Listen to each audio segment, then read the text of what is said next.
வணக்கம் மக்களே, இன்றைக்கி நம்ம பருப்பு சாப்பாடு தான் குழம்பு ஸ்டைலில் செய்ய போகிறோம். வாங்க அதை எப்படி செய்யணும்னு பார்க்கலாம். இப்போது நம்ம பருப்பு சாப்பாடு செய்கிறதுக்கு நம்ம முதல்ல அரிசியை ஊற வச்சுக்கிடுவோம். இப்போது அந்த அரிசி இதுக்கு ஒருபடி நான் போட்டுக்கிறேன். இதுக்கு சின்ன டம்ளருக்கு முக்கால் நம்ம பருப்பு இதிலே ஒன்றா போட்டுடலாம். ஒன்றா போட்டு இதை நல்லா அலசி ஊறட்டும். நீங்கள் டம்ளர் தான். இப்போது நீங்கள் டம்ளரில் இந்த மாதிரி சின்ன டம்ளரில் இந்த ஒரு படிக்கு ஒரு டம்ளர் தலை தட்டி நீங்கள் போட்டிங்கன்னா கரெக்டாக இருக்கும். உங்களுக்கு இந்த மாதிரி படி இல்லை அப்படின்னா நீங்கள் எந்த இதில் நீங்கள் அரிசி போடுறீங்களோ அதில் அரிசி போட்டு டம்ளரில் அதுக்கு தகுந்த மாதிரி போட்டுக்கோங்க. உங்கள்கிட்ட இந்த மாதிரி படி இல்லை அப்படின்னா நீங்கள் டம்ளரில் அரிசி எடுத்துக்கோங்க. அதுக்கு தகுந்த மாதிரி இப்போ நீங்கள் பருப்பும் போட்டுக்கோங்க. அதுக்கு தகுந்த மாதிரி தண்ணி ஊற்றிக்கலாம். இப்போது இதை நம்ம ஊற வச்சுக்கிடுவோம். ஊறட்டும். ஒரு தடவை நம்ம ஊற வைக்கும்போது ஒரு தடவை இந்த மாதிரி நம்ம நல்லா அலசி நம்ம தண்ணியை கீழே வடிச்சிட்டு மறுபடியும் நல்லா 2 முறை அலசிட்டு அதுக்கப்புறமா ஊற வச்சுருவோம். இப்போது பருப்பு சாப்பாடு செய்கிறதுக்காக 2 பெரிய வெங்காயம், 2 தக்காளி, கொஞ்சம் வெள்ளைப்பூடு, 2 பச்சை மிளகாய் இதை நம்ம வெட்டிக்கிடலாம். சின்ன வெங்காயம் போட்டால் இன்னும் சூப்பராக இருக்கும். இப்போ சின்ன வெங்காயம் நம்மகிட்ட இல்லை, அதனால் நம்ம பெரிய வெங்காயம் 2 வச்சுக்கிறோம். இதை வெட்டிக்கிடலாம். இப்போது நம்ம மிளகா, தக்காளி, வெங்காயம், வெள்ளைப்பூடு இது எல்லாமே கட் பண்ணி வச்சாச்சு. இப்போ வாங்க எப்படி பருப்பு சாப்பாடு எப்படி செய்யணும்னு பார்க்கலாம். இப்போது நம்ம அடுப்பு பற்ற வச்சுக்கலாம்.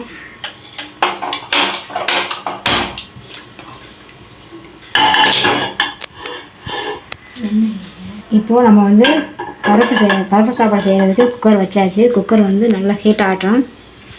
எண்ணெய் நம்ம ஊற்றிக்கலாம்.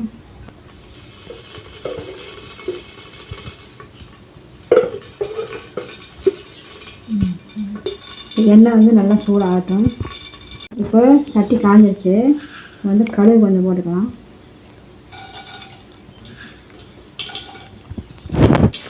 இப்போ கடுகு நல்லா வெடிச்சிருச்சு. இப்போ சீரகம் கொஞ்சம் போட்டுக்கலாம்.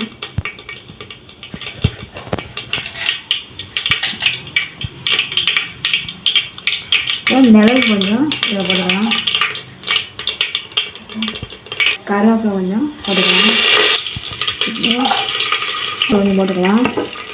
கொஞ்சம் இதாக இருக்கும். நம்ம பச்சை மிளகாய் போட்டுக்கலாம். அதுக்கு வெங்காயத்தை போடலாம்.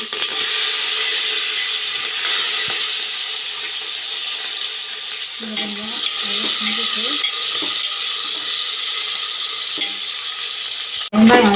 வெங்காயம் நல்லா வதங்கிடுச்சு. இப்போ தக்காளி போட்டுக்கலாம்.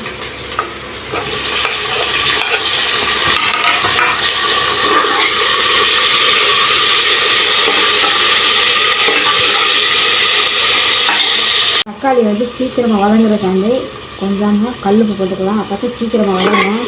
இல்லைன்னா சீக்கிரம் வதங்காது, கிண்டிக்கிட்டே இருக்கணும். இந்த மாதிரி கல்லுப்பு போட்டோம் அப்படின்னா சீக்கிரமாக வதங்கிடும். நமக்கும் சீக்கிரமாக வேலையாகும்.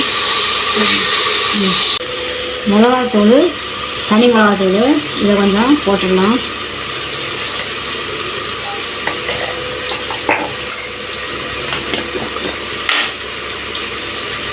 மஞ்சத்தூள் கொஞ்சம் போட்டுடலாம். நல்லா வதங்கிடுச்சு. உப்பு போட்டோம்னா சூப்பராக வதங்கிடும். சூப்பராக வதங்கிடுச்சு. சூப்பராக வதங்கிடுச்சு. வதங்கிடுச்சு. இப்போது நம்ம ஊற வச்ச அரிசியை நல்லா கழுவிட்டு அந்த குக்கரில் சேர்த்துடலாம்.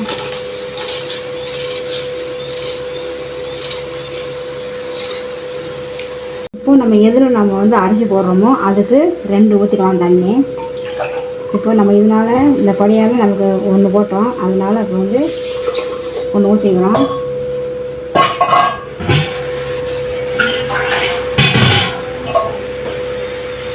இப்போது 2வது தண்ணி. இப்போ 2 ஊற்றியாச்சு. இதில் பருப்பு போட்டோம். அதனால் இதுக்கு 2 டம்ளர் தண்ணி ஊற்றிடலாம்.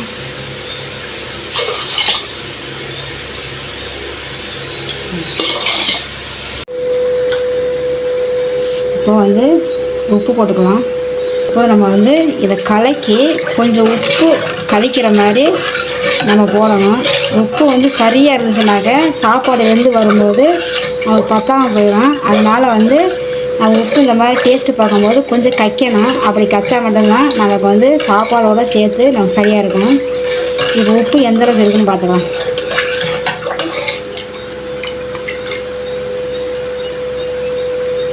போகணும் சார். குக்கர் மூடி போட்டு அடுப்பில் வச்சிடலாம்.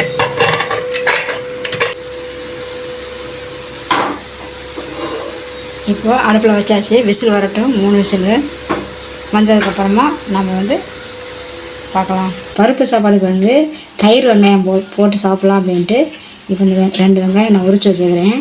இப்போ நம்ம வந்து பச்சை மிளகா, மல்லித்தலை இதெல்லாம் வந்து கட் பண்ணி மோரில் போட்டுக்கலாம்.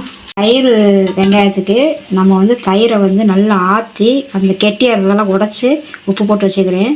இப்போ அதில் வந்து இந்த வெங்காயத்தை வந்து சேர்த்துடலாம். இந்த மாதிரி இப்போ நம்ம சாப்பிட்றதுக்கு முன்னாடி நம்ம போட்டு வச்சிட்டோம்னா அந்த வெங்காயம் வந்து நல்லா ஊறும், சாப்பிட்றதுக்கு சூப்பராக இருக்கும். மல்லித்தலையும் இதில் போட்டுடலாம். இது வந்து மாடியில் விளைஞ்சது தான், அதனால் வந்து நல்லா கழுவி தான் வச்சேன். பச்சை மிளகாயும் இதில் போட்டு பச்சை மிளகாய் எல்லாமே போட்டாச்சு. இப்போ வந்து ஒரு கலக்கி நம்ம வச்சிடலாம். இந்த மாதிரி கலக்கிட்டு நம்ம ஊற வச்சிட்டோம்னா நம்ம சாப்பிட்றதுக்கு முன்னாடி நல்லா இந்த தயிர் வந்து இதில் சேர்ந்து காரம் இதெல்லாம் சேர்ந்து சூப்பராக இருக்கும். இது வந்து ஊறட்டும். இப்போது விசில் வந்து போயிடுச்சு. இப்போ நம்ம வந்து ஓப்பன் பண்ணி பார்க்கலாம்.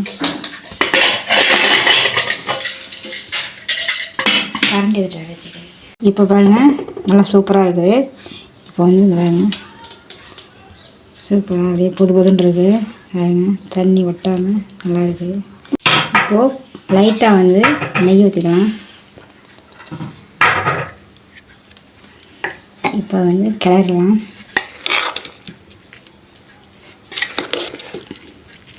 இப்போது கடைசியாக வந்து மல்லித்தலை லைட்டாக மேலால் அப்படியே தூவி விட்டு நம்ம இது தட்டில் வைக்கணும், இறக்கிடலாம் சார். இப்போ நம்ம வந்து இதை எடுத்துடலாம். நீ அப்படியே சாப்பிட்றலாம். இப்போ வந்து இந்த தட்டுக்கு வந்து மாற்றிடலாம்.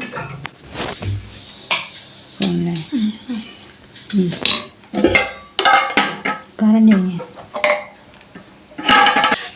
இப்போது மோர் வெங்காயம் கொஞ்சம் வச்சுக்கலாம். இப்போது நம்ம வந்து பருப்பு சாப்பாடு சூப்பராக செஞ்சு முடிச்சாச்சு.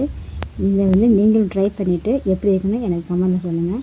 இந்த வீடியோ பிடிச்சிருந்தால் லைக் பண்ணுங்கள், ஷேர் பண்ணுங்கள், கமெண்ட் பண்ணுங்கள், சப்ஸ்கிரைப் பண்ணுங்கள், பெல் ஐக்கான் டச் பண்ணுங்கள். அப்போ தான் நான் போகிற வீடியோ உங்களுக்கு உடனே கொண்டாந்து செய்யலாம். அடுத்த ஒரு நல்ல வீடியோவில் சந்திக்கலாம். பாய்.